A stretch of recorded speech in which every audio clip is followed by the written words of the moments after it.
Okay, so mamits ganito. Ang tinatawag kasi na kung yung magpa-park ka ng parallel parking, ito yung tipong street parking, yung nakaparada na sunod-sunod sa tabing kalsada. May nakikita ako nito dito sa atin sa Lipa, sa may Robinson, yung sa gilid, no?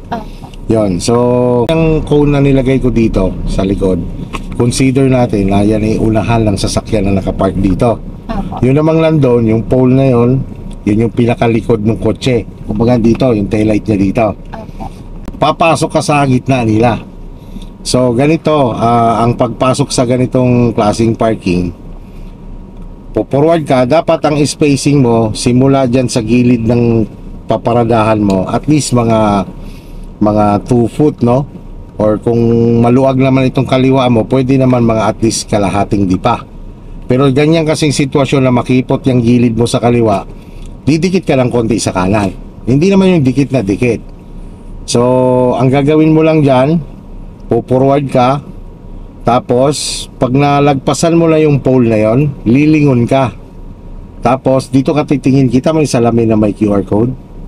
Pag nakita mo na yung pole na yon doon, tumigil ka na. Yun na yung palatandaan mo na tumigil ka para mag-reverse ka na. Okay, sige.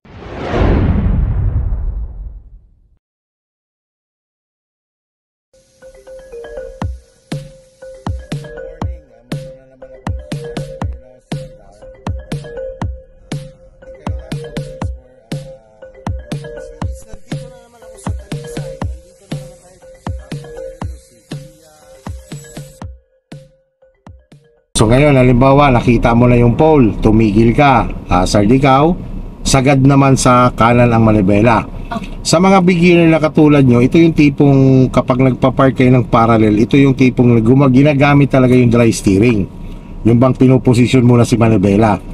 Kasi, baguhan pa lang pero kapag sanay ka na kasi yung tipong sumasabay na ng galaw, kasi nga, iniiwasan mo na madamage yung gulong mo. So ngayon, aatras ka no, dahil nakita mo na yon. Ibig sabihin kasi doon, mamits, ang importante kasi dyan, yung likod mo ay lumpas ng konti sa likod niya. Mayroon namang reference na pantay ang likod mo at pantay ang likod niya. So madali mo marirecognize yun, kasi pag parehas kayong kotse, pagpapantayin mo lang yung side mirror nyo, pantay na rin kayo ng likod. So pagka gano'n na, lagay mo sa reverse, syempre mag-hazard ka rin doon, and then sagad sa right.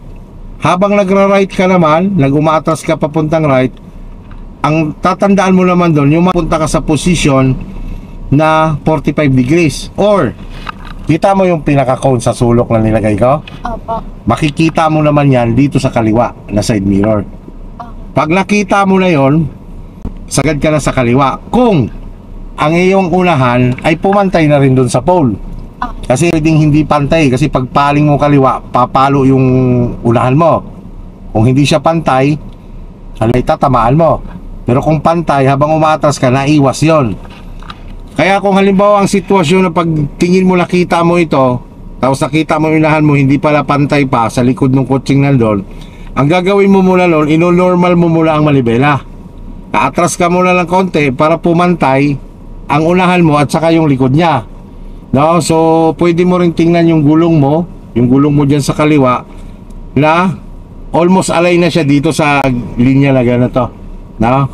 So sige, try natin.